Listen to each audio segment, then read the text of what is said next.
जय श्री सीताराम. जय माँ सप्तशृंगी. गुरुदेव श्री सद्गुरु कृष्णनाथ महाराज की जय हो. साष्टांग दंडवत सादर प्रणाम. राम राम. आजचे हे प्रवचन तुमच्या आमच्या प्रत्येकाच्या कुलदैवताला समर्पित आहे. आपापल्या कुलदैवताचे या क्षणी मानसपूजेतून मनातले मनात स्मरण करून प्रत्येकाने आजच्या प्रवचनातील हा भाग तुम्हाला आत्तापर्यंत ठाऊक नसलेली यातील काही महत्त्वपूर्ण रहस्य लक्षपूर्वकपणे संपूर्ण ऐकावी आणि लक्षात ठेवून त्याचे सार आपल्या जीवनामध्ये प्रत्येकाने संलग्न करण्याच्या प्रयत्नात राहावे. आत्ता हे तुमच्याच प्रत्येकाचे फायद्याचे असलेले रहस्यमयी सार संपूर्ण ऐकण्यासाठी तुमचा जेवढा वेळ तुम्ही देणार आहात, हाच वेळ तुमच्या पुढील संपूर्ण उर्वरित आयुष्याचा कालखंड आनंद प्राप्तीच्या व्याप्तीने भरलेला ठरण्याच्या दृष्टीने कामी येईल, यात मात्र शंका नाही. कुलदैवत म्हणजे काय हे प्रथम नीट समजून घ्या.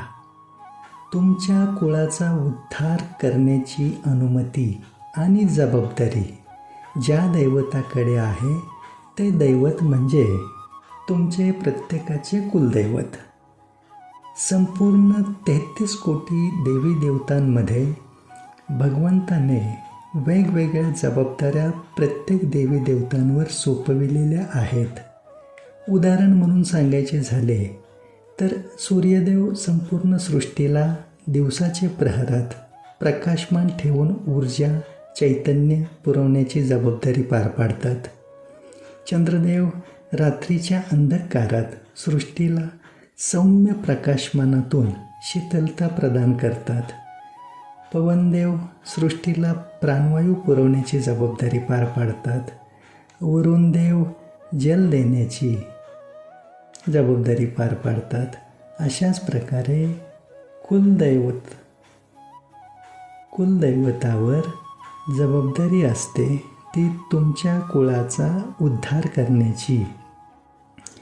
तुमचा प्रत्येकाचा आत्मा शरीर धारण करून येथे भूलोकी जन्म घेण्याचे आधीपासूनच तुमचे कुलदैवत येथे उपस्थित असते.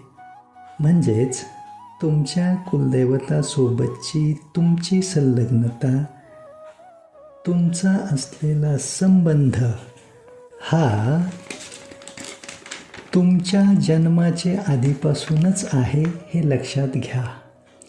ज्या गावामध्ये तुमचा जन्म होतो तेथील असणारे ग्रामदैवत म्हणजे तेथील सर्व गावकरी मिळून ज्या दैवताचा उत्सव साजरा करत असतात ते दैवत आणि तुमचे असणारे कुलदैवत हे दोन्ही एकच असतात असे प्रत्येकाचे बाबतीत लागू होतेच असे नाही. तुमच्या बाबतीत ग्रामदैवत आणि कुलदैवत हे दोन्ही वेगवेगळे सुद्धा असू शकतात. तुमच्या वडिलोपार्जित भक्ती परंपरेतून सातत्याने पिढीजात तुमच्या कुळामध्ये तुमच्यापर्यंत अचूक कुलदैवत आपोआप पोचले जात असते. त्यामुळे दैवता आणि कुलदैवत यातील फरक लक्षात घेणे गरजेचे ठरते. कुलदैवता व्यतिरिक्त असणाऱ्या इतर देवी देवता ही तुमची श्रद्धास्थाने कोणतीही असू शकतात, परंतु ते तुमच्या कुलदैवताचे स्थान घेऊ शकत नाहीत. त्यामुळे कुलदैवत सोडून तुम्ही या भूतलावरची 68 तीर्थ, 4 धाम, सर्व बाकीची तीर्थक्षेत्रीची यात्रा जरी केली तरी ती निष्फळ ठरते. हे मनावर कोरून ठेवा सर्वजण. तुमचे श्रद्धास्थान म्हणून तुम्ही कोठेही अन्य देवी देवतांशी संलग्न होऊन त्यांची मनोभावे रात्रंदिवस तुम्ही कितीही पूजा आराधना साधना अनुष्ठान मंत्रजप काहीही केले तरी ते तुम्हाला तुमच्या कुलदैवताला त्यांचे चरणी अर्पण करावे लागते मानसपूजेतून. आणि मग तुमचे कुलदैवतच ते सर्व काही संबंधित असणाऱ्या इष्टदेवतापर्यंत पोहोचविण्याची जबाबदारी पार पाडत असते. म्हणजे कुलदैवताशिवाय दुसरीकडे तुम्ही तुमची श्रद्धा थेट स्वतःच पोचवू शकत नाही, हे तुमच्या लक्षात आले असेलच. उलट पक्षी बाकीचे काहीही तुमच्या हातून हो ना हो, पण कुलदैवत सदैव तुम्ही प्रसन्न ठेवणे आणि प्रसन्न ठेवण्यासाठी प्रयत्न केलेत तरी तुमच्या जीवनात तुम्ही आनंदाची अनुभूती भरभरून घेत राहाल, यात शंकाच नाही काही. कुलदैवत हे तुमच्या आमच्यासाठीच अतिमहत्त्वाचे आणि अत्यावश्यक आहे असे नाही. आपले बजरंगबली, हनुमान, एकमेव रामदूत असणारे चिरंजीवी दैवत, त्यांचे कुलदैवताशिवाय पान हलत नाही. कसे ते लक्षपूर्वक ऐका. उदाहरण म्हणून थोडे संक्षिप्त स्वरूपातच सांगतो, कारण रामायणातील दृष्टांत सविस्तर सांगायला वेळ वाढेल आणि महत्त्वाचा आपल्याला कुलदेवीचे महात्म्याशी निगडीत बाजूला वेळ कमी पडेल म्हणून. असो, रावणाने सीतामातेला कपटनीतीद्वारे पळवून नेल्याच्या नंतर सीतामातेचा शोध घेण्याच्या प्रवासात ज्यावेळी मोठा जलाशय समुद्र आडवा आला, तेव्हा संबंधित सर्वांमध्ये मोठे प्रश्नचिन्ह निर्माण होऊन बसले. त्यावेळी सुग्रीव महाराजांनी बजरंगबलींना म्हणजे हनुमानजींना सुचवले की तुमच्याकडे उड्डाणविद्या जन्मताच आहे, त्यामुळे तुम्ही हवेत उड्डाण करून या वाटेतील हा समुद्र सहजपणे ओलांडून जाऊ शकता. मग त्याप्रमाणे हनुमानजींनी हवेत उड्डाण करण्याचा प्रयत्न करण्यास सुरुवात केली, पण काही केले हवेत उड्डाण करण्यात त्यांना यशच येईना. त्यावेळी तेथे त्यांच्यासोबत असलेले सर्वजण आश्चर्यचकित झाले. स्वतः बजरंगबलीसुद्धा चिंताग्रस्त झाले. त्यांना त्यांचे नेमके काय आणि कुठे चुकते आहे हेच समजेना. तेव्हा जांबुवंत महाराज त्यांच्याजवळ गेले आणि त्यांनी बजरंगबलींना विचारले की तुम्ही श्री गणेशाचे स्मरण केले का? हनुमानजींनी हो केले म्हणून सांगितले. मग विचारले माता पित्याचे स्मरण केले का? तर हनुमान म्हणाले केले आहे. पुढे जांबुवंतांनी विचारले कुलदैवताचे स्मरण तुम्ही केले आहे का? तेव्हा मात्र हनुमानजींचा चेहरा ओशाळला. त्यांनी हात जोडून जांबुवंतांची माफी मागितली आणि म्हणाले माझ्याकडून तेच नेमके मी विसरलो होतो.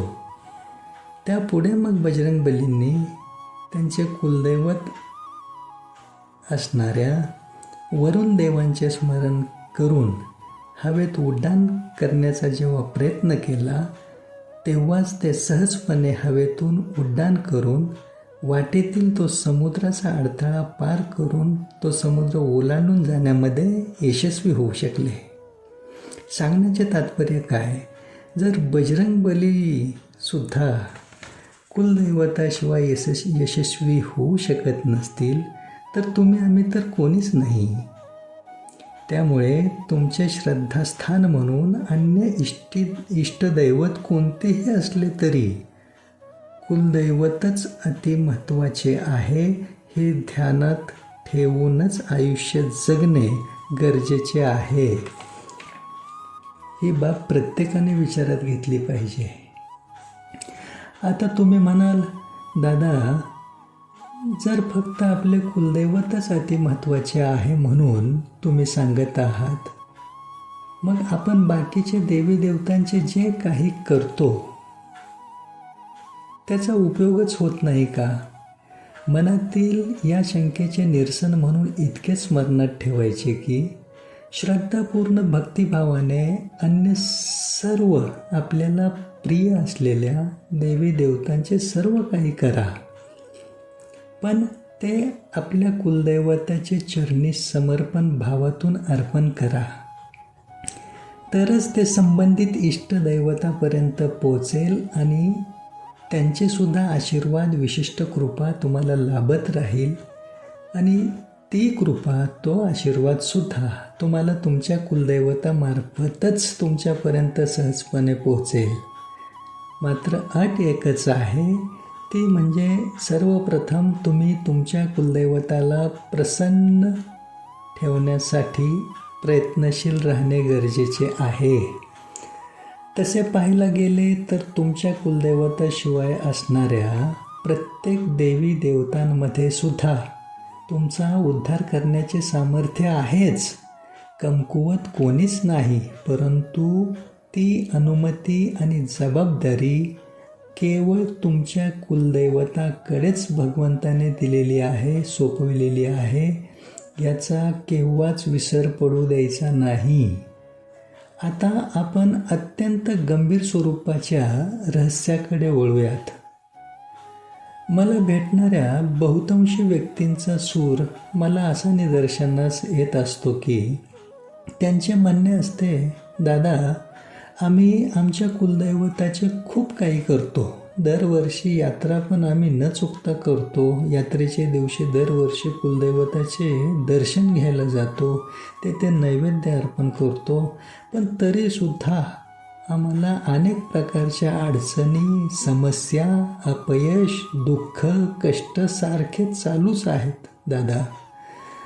त्यामुळे मग मनात येत राहते की कुलदैवताचे एवढे करूनसुद्धा काही उपयोग का होत नाही. असे निराशावादी सूर जेव्हा लोकांचे तोंडून मी ऐकतो, तेव्हा 95% लोक सरासरी आपल्या कुलदेवीला कळत नकळतपणे कमी महत्त्व देत असल्याचे किंवा विसरल्याचे प्रकर्षाने सिद्ध झाल्याचे जाणवते.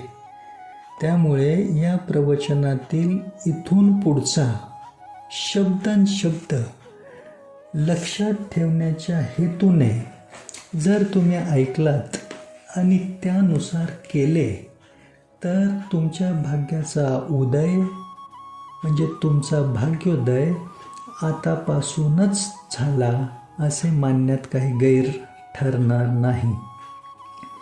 प्रत्येकाच्या आयुष्यातील सर्व प्रकारच्या आनंद प्राप्तीचे एकमेव सर्वात मोठे रहस्य म्हणजे कुलदेवीची प्रसन्न कृपादृष्टी हेच आहे. केवळ आपल्या कुलदैवतालाच प्रसन्न ठेवल्याने पूर्णता लाभत नाही, तर पूर्णता येते ती आपल्या कुलदेवीला प्रसन्न ठेवल्याने.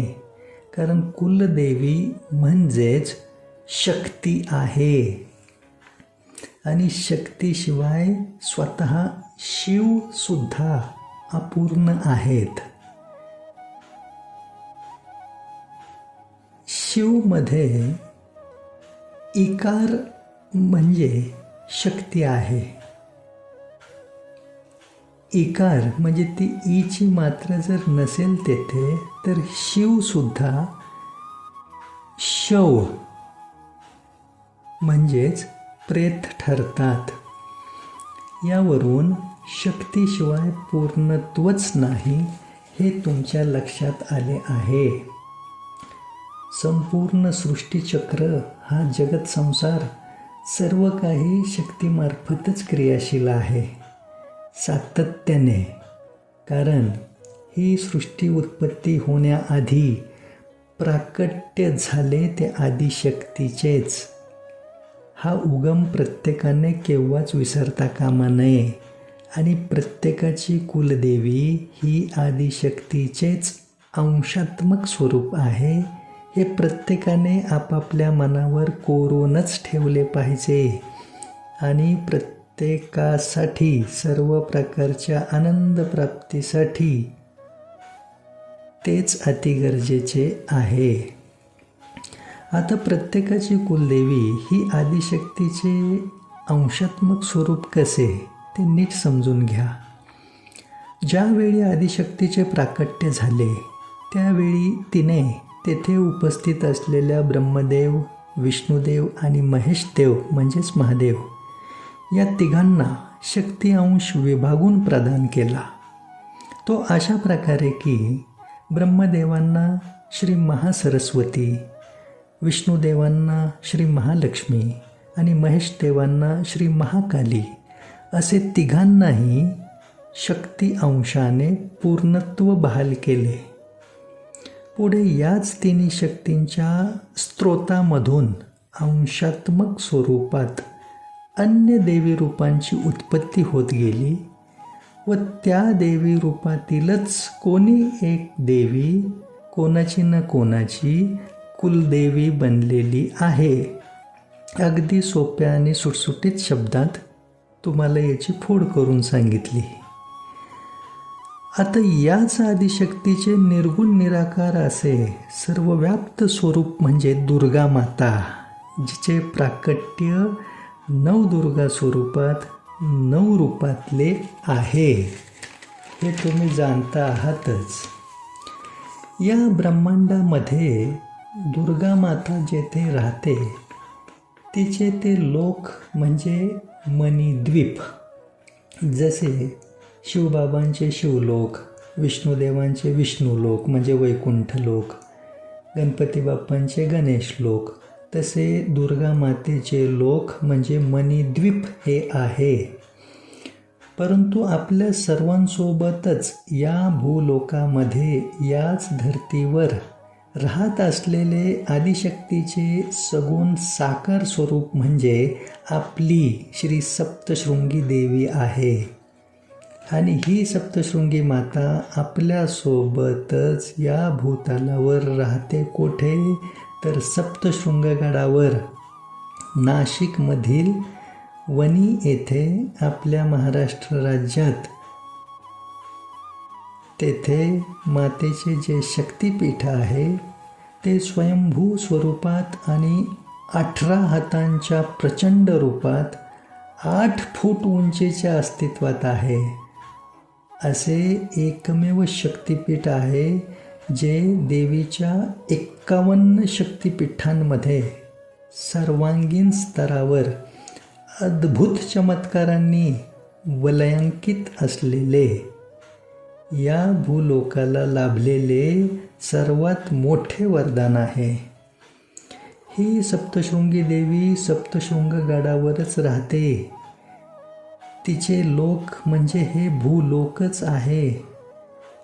कारण तिचे मंदिर भाविकांना दर्शनासाठी जेवढा वेळ उघडे ठेवले जाते तेवढा वेळ ती सप्तशृंगी माता गाभाऱ्यामध्ये दर्शनार्थींना आशीर्वादाचा लाभ देण्याकरिता हजर असते. आणि रात्रीचे प्रहरी गडावरील जेथे जलगुफा आहे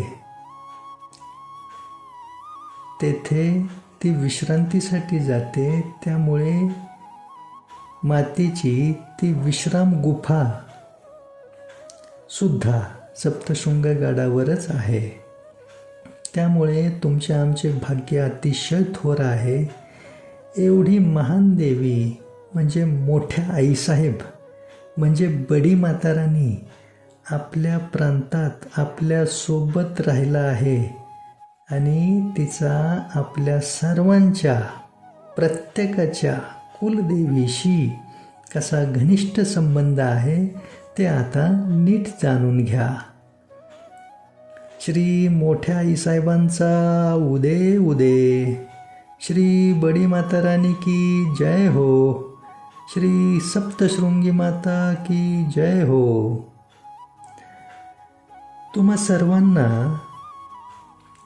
केव्हा ना केव्हा तरी देवीची आरती म्हणताना किंवा ऐकताना महिषासूर मर्दिनी हे नाम आढळले असेलच. हे महिषासूर मर्दिनी नाम ज्या देवी अवताराचे आहे ती देवी म्हणजेच आपली श्री सप्तशृंगी देवी आहे. महिषासूर नावाचा अत्यंत बलशाली असा राक्षस, आसूर असा सामर्थ्यवान होता की त्याने त्याच्या तपोबलाचे सामर्थ्याने ब्रह्मदेवांना प्रसन्न करून घेतले होते. आणि त्याने ब्रह्मदेवांकडून असे वरदान प्राप्त करून घेतले होते की देव, दानव, दैत्य यांपैकी कोणीच त्याचा अंत करू शकणार नाही. आणि याच वरदान प्राप्तीच्या बळावर त्याने या भूलोकी क्रूरपणाचा उच्छाद मांडला होता. त्यावेळी सर्व देवसुद्धा चिंताग्रस्त झाले आणि देवादिदेव महादेवांकडे गेले सृष्टी संरक्षणाचा मार्ग काढण्यासाठी. तेव्हा महिषासुराकडे असलेले ते वरदान विचारात घेऊन महादेवांनी ब्रह्मदेव आणि विष्णुदेव यांच्यासोबत चर्चा केली व तिघांची शक्ती एकत्र करून महाशक्ती निर्माण करण्याचे ठरविले. त्यानुसार महादेवांची शक्ती म्हणजे श्री महाकाली, ब्रह्मदेवांची शक्ती म्हणजे श्री महासरस्वती आणि विष्णुदेवांची शक्ती म्हणजे श्री महालक्ष्मी या तिन्ही शक्तींचा एकत्रित संगम करून प्रचंड महाशक्ती स्वरूप उत्पन्न झाले. 18 हातांनी युक्त असलेले हे प्रचंड महाशक्ती स्वरूप आणि त्या शक्तिरूपाला महादेवांनी त्यांचे त्रिशूल, विष्णुदेवांनी त्यांचे सुदर्शन चक्र अशा प्रकारे 18 प्रमुख देवतांनी त्यांची प्रमुख अस्त्रशस्त्र प्रदान केली. त्यामध्ये यमदेवांनी सुद्धा त्यांच्याकडील अस्त्र मातेच्या त्या स्वरूपाला प्रदान केले. हा प्रचंड महाशक्तीचा महासंगम भूलोकी अवतरित झाला आणि तो 7 शिखरांच्या पर्वतांमध्ये प्रकट झाला.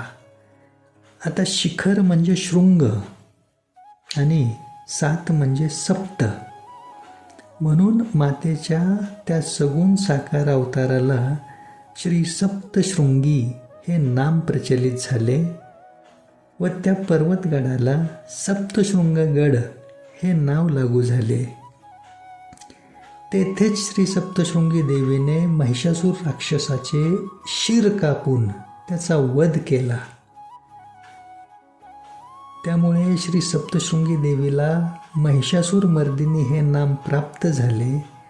आणि महत्त्वाचे म्हणजे सृष्टीच्या संरक्षणासाठी, लोककल्याण निरंतर चालू ठेवण्यासाठी श्री सप्तशृंगी देवी 18 हातांनी युक्त अशा प्रचंड महाशक्तिशाली स्वयंभू स्वरूपातच सप्तशृंगगडावर कायमस्वरूपी स्थिरावली. तेथीलच निवासिनी श्री सप्तशृंग निवासिनी बनून अखंडित राहिलेली आहे. सप्तशृंगगडाचे शिखरावर वर्तमानात आज तेथे मातेच्या दर्शनाला जाणाऱ्या प्रत्येकाला ज्या कीर्तिध्वजाचे दर्शन घडते त्या ठिकाणीच मातेने महिषासुराचे शीर म्हणजे मुंडके कापून हातात घेतले होते. तेथे ध्वज लावण्यासाठी जाण्याची जी वाट, जो रस्ता आहे तो श्री सप्तशृंगी मातेनेच एका पुण्यवान गवळ्याला दाखवून दिला आणि त्याच्या कुळामध्येच पुढे तेथे ध्वज लावण्यासाठी संबंधित व्यक्तीला माता तिथपर्यंत पोचण्याची वाट दाखवित असते. ती वाट शोधण्याच्या आत्तापर्यंत इतर बुद्धिमान संशोधकांनी, संशोधनकर्त्यांनी अनेक वेळा प्रयत्न करून पाहिले. अगदी हेलिकॉप्टरचा देखील वापर करून प्रयत्न केले गेले, परंतु कीर्तिध्वजापर्यंत जाण्याचा रस्ता अद्याप कोणीच शोधू शकण्यात यशस्वी होत नाही. असे अनेक अद्भुत चमत्कार आहेत सप्तशृंगगडावर. अशी ही चमत्काराचे दुसरे नाव असणारी श्री सप्तशृंगी देवी तुमच्या आमच्या प्रत्येकाच्या कुलदेवीचे मूळ स्थान आहे.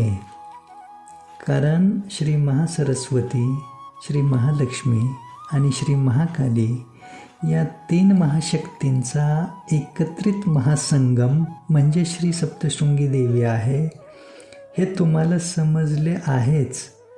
आणि या 3 महाशक्तींपैकीच कोण्या एका शक्तीचं अंशात्मक स्वरूपातील एखादं देवी रूप ही तुमची आमची कोणती ना कोणती कुलदेवी आहे. म्हणजेच आपल्या प्रत्येकाच्या कुलदेवीचे मूळ श्री सप्तशृंगी देवी आहे. सगुण साकार स्वरूपात नवदुर्गांच्या 9 रूपातील प्रत्येकी 2 हातांसह एकूण 18 हातांनी युक्त अशी प्रचंड माता असलेली श्री सप्तशृंगी देवी ही मूळ आहे. आणि त्या मुळाशी संबंधितच पुढे वरील झाडाचे बुंदका, खोड, फांद्या, पाने, फुले, फळे असा अनेक देवी रूपांचा अंशात्मक भाग या भूतलावर सर्व व्याप्त झालेला आहे. त्यामुळे प्रत्येकाने आपापल्या कुलदेवीला प्रसन्न ठेवण्यासाठी आपल्या कुलदेवीचे मूळ स्थान असणाऱ्या श्री सप्तशृंगी देवीला शरणागत होऊन संलग्न होणे हे अत्यंत गरजेचेच आहे. ज्या प्रकारे एखाद्या झाडाला किंवा रोपाला टवटवीत बहारदार ठेवण्यासाठी नियमितपणे त्याला त्याच्या मुळाशी पाणी घालावे लागते, केवळ त्याचे पानांवर फांद्यांवर पाणी शिंपडत राहिल्याने पूर्ण हेतू साध्य होत नाही. हे तुम्हा प्रत्येकाला समजण्या इतपत तुम्ही सर्वजण सुज्ञ आहात. त्यामुळे आपल्या कुलदेवीची अखंड प्रसन्न कृपादृष्टी लाभत राहण्याकरता आपण आपल्या प्रत्येकाच्या कुलदेवीचे मूळ स्थान असलेल्या श्री सप्तशृंगी देवीची सेवा म्हणून काही ना काहीतरी करीत राहणे गरजेचे आहे. अशा प्रकारे आपल्या प्रत्येकाच्या चालू वर्तमानातील जन्माचा अविभाज्य घटक असलेल्या श्री सप्तशृंगी देवीचा महिमा सांगणारी अनेक रहस्य श्री सप्तशृंगी चालिसा पठन करताना, वाचताना किंवा ऐकताना आपल्याला समजतात. पण त्याचबरोबर आपली कुलदेवी आपल्यावर विशेष प्रसन्न कृपादृष्टीसुद्धा ठेवते. त्यामुळे श्री सप्तशृंगी चालिसा प्रत्येकाने नियमित वाचली पाहिजे. आणि त्यासोबत श्री रामनाम चालिसासुद्धा वाचली पाहिजे. कारण रामनामाशी आदिशक्तीचा घनिष्ठ संबंध आहे. आदिशक्तीच्या ललाटी म्हणजे कपाळावर राम नाम लिहिलेले आहे. आणि विशेष म्हणजे या दोन्ही चालिसा दररोज वाचण्यासाठी केवळ 10 मिनिटांचा वेळ द्यावा लागतो, जास्त नाही. श्री नवनाथ महाराजांची कुलदेवी असलेली श्री सप्तशृंगी देवी तुम्हांपैकी कोणाची कुलदेवी असेल तर मात्र तुम्ही विशेष भाग्यवान आहात बरं का. मी श्री शहाजी ढेंगळे नावाचा व्यक्ती आता या प्रवचनातून श्री सप्तशृंगी मातेचे रहस्य जरी सांगत असलो तरी माझी स्वतःची कुलदेवी श्री लक्ष्मी आई आहे हे मी आवर्जून येथे सांगू इच्छित आहे. कारण मी स्वतः माझ्या कुलदेवीचे मूळ असलेल्या श्री सप्तशृंगी देवीची थोडीफार सेवा हातून घडत राहण्याच्या प्रयत्नात असल्यानेच माझी कुलदेवी श्री लक्ष्मी आईने कृपा केली आणि माझ्या हातून श्री रामनाम चालिसा ही रामनामाची चालिसा लिहिली गेली. त्याचबरोबर श्री सप्तशृंगी चालिसा ही श्री सप्तशृंगी मातेची चालिसासुद्धा लिहिली गेली काही वर्षांपूर्वी. या दोन्ही चालिसांची रचना माझ्या हातून झाली आहे.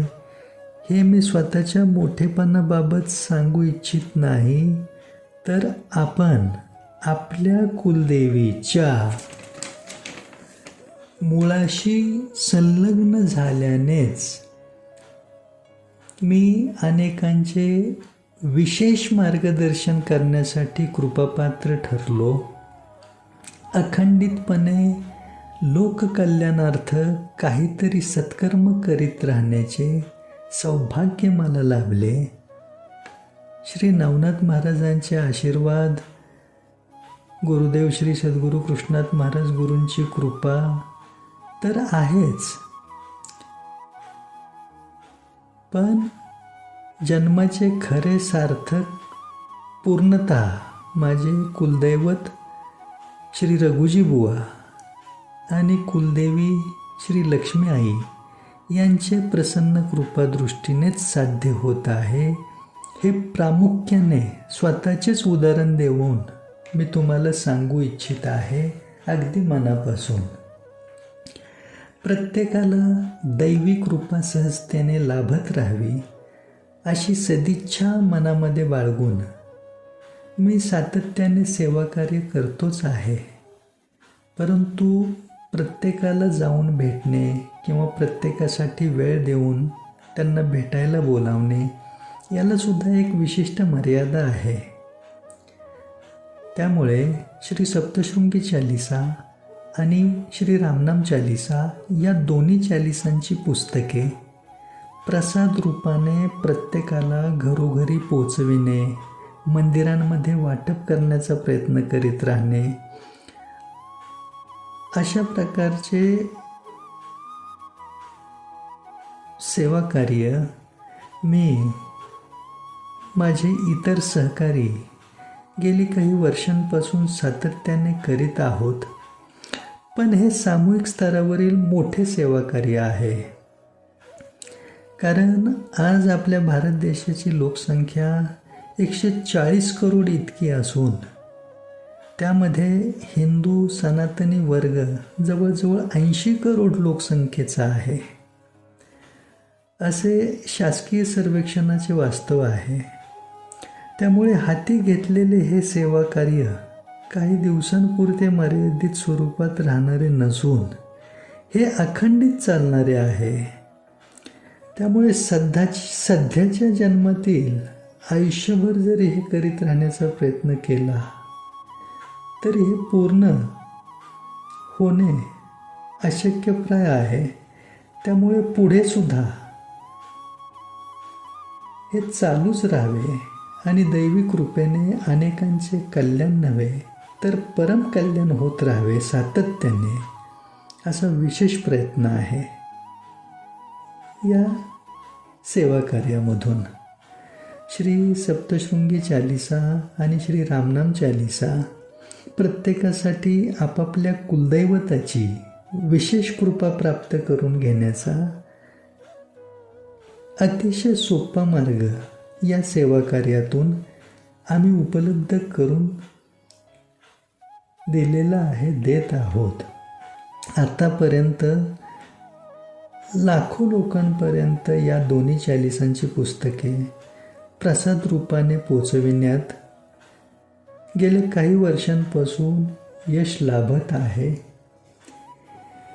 त्याचे काही पुरावे तसेच दोन्ही चालिसांची गायनबद्ध रूपात प्रदर्शित झालेली गीते, गाणी आणि प्रत्येकाला अत्यावश्यक असणाऱ्या ज्ञानाच्या इतर प्रवचनांचे व्हिडिओ हे सर्व काही तुम्हाला यूट्यूब गुगलच्या माध्यमातून पाहता येईल. त्याकरिता यूट्यूबवर आमचे जे चॅनल आहेत त्यापैकी श्री नवनाथ सत्वतीर्थ या नावाने एक चॅनल आहे. राम नाम महिमा सेवा मंडळ या नावाने दुसरे चॅनल आहे. भक्ती TV9 या नावाने तिसरे चॅनल आहे. शहाजी ढेंगळे चालिसा रचनाकार या नावाने नवीन चॅनल सुरू केलेले आहे. त्यासोबतच राम नाम महिमा सेवा मंडळ नावाने फेसबुक पेज व इंस्टाग्रामवर सुद्धा तुम्ही पाहिल्याच्या नंतर तुम्हाला एकंदरीत सर्व अंदाज येऊ शकेल. या सेवा कार्याद्वारे श्री रामनाम चालिसा व श्री सप्तशृंगी चालिसा ही दोन्ही पुस्तके छापण्याकरिता प्रिंटिंगचा खर्च, पोस्टल सर्व्हिसचा, कुरिअर सर्व्हिसचा खर्च म्हणजे पोस्टाने कुरिअरने दूरवर वितरण करण्यासाठी लागणारा खर्च, विविध मंदिरांमधून भक्तगणांमध्ये वाटप करताना यात्रा खर्च, प्रवास खर्च इत्यादी अशा अनेक प्रकारच्या खर्चाकरिता सातत्याने आम्हाला आर्थिक स्तरावर पाठबळाची आवश्यकता भासते. दोन्ही चालिसांची पुस्तक विक्री करून तो जो मार्ग आहे तो उपलब्ध करून अशा धर्मकार्याचे आणि सेवा कार्याचे व्यावसायीकरण हातून होऊ नये अशी सद्भावना ठेवून हे सेवा कार्य करीत आहोत. त्यामुळे या प्रवचनाच्या माध्यमातून मी आपणास नम्र विनंती करू इच्छितो आहे की आपणही आपापल्या कुलदेवीच्या सेवेचा एक भाग समजून आपापल्या आर्थिक क्षमतेनुसार आपणास जेवढे शक्य होईल त्या प्रमाणात तुम्ही आता स्क्रीनवर पाहत असलेल्या बँक खात्यावर अवश्य आर्थिक सहकार्य पाठवण्याचा प्रयत्न करावा. आपल्या स्वतःसोबत इतरांचेही कल्याण व्हावे अशा सद्भावनेतून जी काही धनाची रक्कम तुम्ही या खात्यावर पाठवू शकाल त्याने तुम्हालाही विशेष दैवी कृपा लाभेल हे निश्चित आहे. हे सेवा कार्य अखंडित करीत राहण्यामागे वैयक्तिक कीर्ती, ख्याती, प्रसिद्धी मिळवण्याचा हेतू बिलकुल नाही किंवा अशा प्रकारे व्यवसाय किंवा अर्थार्जन करणे हे छुपे उद्दिष्ट त्याहून नाही. कारण अशा मलिन सरणीच्या विचाराने जर मी हे सेवा कार्य करण्याचे मनात ठरवून बसलो असतो तर श्री सप्तशृंगी मातेने या सेवा कार्याचा उगम असलेल्या श्री रामनाम चालिसा आणि श्री सप्तशृंगी चालिसा या दोन्ही चालिसा ज्या कधी काळी या भूतलावर अस्तित्वातच नव्हत्या त्या दोन्ही रचना माझ्या हातून करवून घेतल्याच नसत्या. त्यामुळे पुढील आत्तापर्यंतचा हा एवढ्या दीर्घ कालखंडाचा सेवा कार्याचा प्रवास देखील होऊ शकला नसता हे तुम्हालाही समजू शकते आहे. आजपर्यंत देवीची 51 शक्तिपीठं, 12 ज्योतिर्लिंग, अष्टविनायक, 11 मारुती मंदिरं, भारतातील जवळजवळ सर्व प्रमुख तीर्थक्षेत्र, केदारनाथ असो किंवा 144 वर्षांनंतर आलेला प्रयागराज येथील त्रिवेणी संगमावरचा पूर्ण महाकुंभमेळा उत्तर प्रदेशमधला, तेथे सुद्धा या दोन्ही चालिसा प्रसाद रूपाने भरभरून वितरित करणे यशस्वी होऊ शकले. प्रिंटिंग खर्च, डाक सेवेचा खर्च, कुरिअर सेवा, यात्रा प्रवास खर्च अशा अनेक खर्चांसह घरोघरी दोन्ही चालिसा मागणाऱ्या इच्छुक भाविकांना त्यांच्या पत्त्यांवर घरपोच पाठविताना, मंदिरांमध्ये वाटप करताना कुलदेवी हा एकच शब्द स्मरणात ठेवून सेवा कार्य योग्य समाधानात अखंडित जरी चाललेले असले तरी कमी वेळेत जास्तीत जास्त लोकांना कसे लाभान्वित करता येईल असाच विशेष प्रयत्न करीत आहोत आम्ही.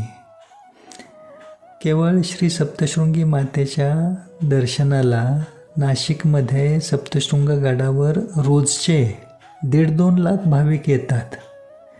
अयोध्या येथील श्री राम जन्मभूमीतील श्रीरामांचे जे मंदिर आहे त्या मंदिरामध्ये रोजचे 3-4 लाख भाविक येत असतात.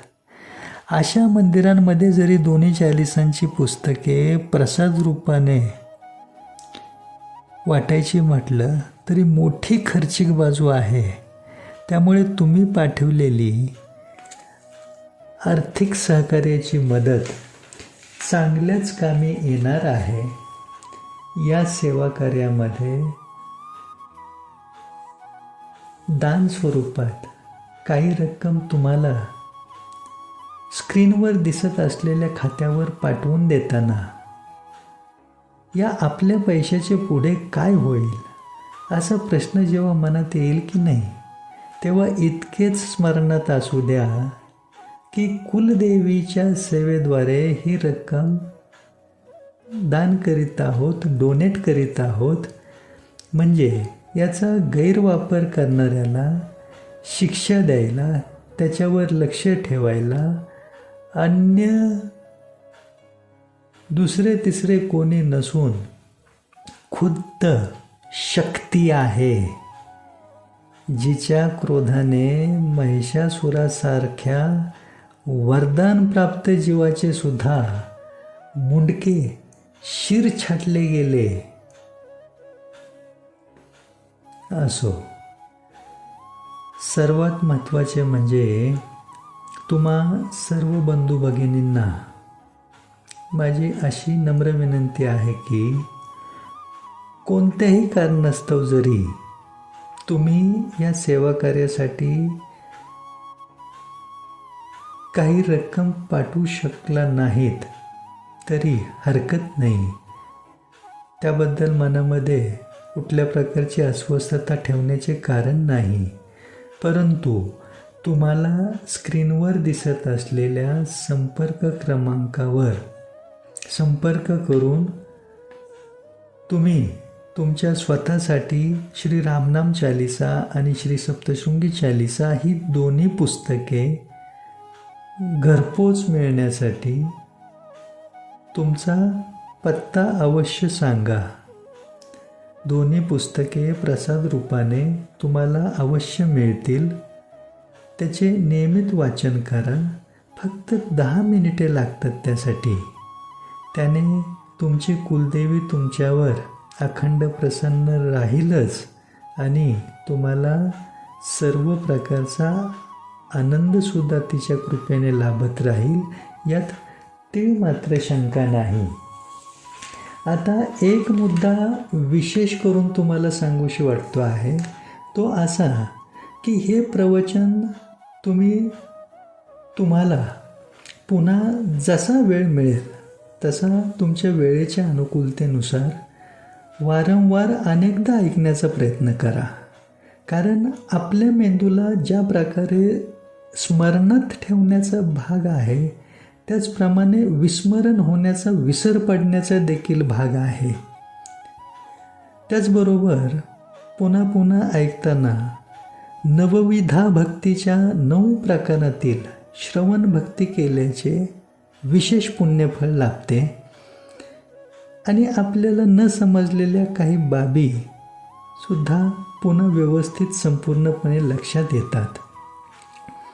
मी माझे आजचे हे प्रवचन आपल्या सर्वांच्या, प्रत्येकाच्या, सर्व कुलदेवींच्या चरणी श्रद्धापूर्वक भक्तिभावाने अर्पण करतो आहे व तुम्हालाही हात जोडून नम्र विनंती करतो आहे की आपण सुद्धा इतर सर्वांच्या कुलदेवींचा आदरपूर्वक सन्मान ठेवून हा प्रवचनाचा व्हिडिओ इतर सर्वांसोबत शेअर करीत राहण्याचा अवश्य प्रयत्न करावा.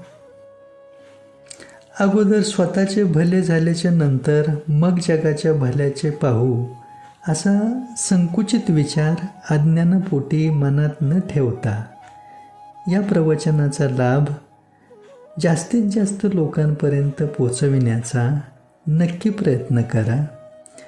त्याने आपण आपल्या कुलदेवीला विशेष प्रिय ठरतो. कारण तुम्ही तुमच्या कुलदेवीला जसे ओळखता की नाही, तशी तुमची कुलदेवी तुम्हाला ओळखते का, हा प्रश्न खूप खोलवर विचारात घेण्यासारखा आहे. त्यामुळे तुमच्या कुलदेवीने तुम्हाला ओळखण्या इतपत तिच्यासोबत घनिष्ठ ओळख वाढवण्यासाठी प्रत्येकानेच विशेष असे कर्म करीत राहणे गरजेचे आहे. हे तुम्हाला समजेल अशा सोप्या सरळ भाषा शैलीतील आजचे प्रवचन जर खरोखरीच लाभदायक व गरजेचे वाटले असेल तर या व्हिडिओला लाईक आणि शेअर करा, चॅनलला सबस्क्राईब करा व आपल्या कुलदेवी प्रित्यर्थ सेवाभाव म्हणून या सेवा कार्याच्या वाटचालीमध्ये स्क्रीनवर दिसत असलेल्या बँक खात्यावर आपापल्या आर्थिक क्षमतेनुसार जमेल तेवढी रक्कम आर्थिक सहकार्य म्हणून, मदत म्हणून, दान म्हणून, डोनेट स्वरूपात अवश्य पाठवण्याचा प्रयत्न करा. शुभम भवतु. जय श्री सीताराम. श्री मोठ्या आईसाहेबांचा उदय उदय. श्री बडी माता रानी की जय हो. श्री सप्तशृंगी माता की जय हो. जय माँ सप्तशृंगी. आई सप्तशृंगी माता की जय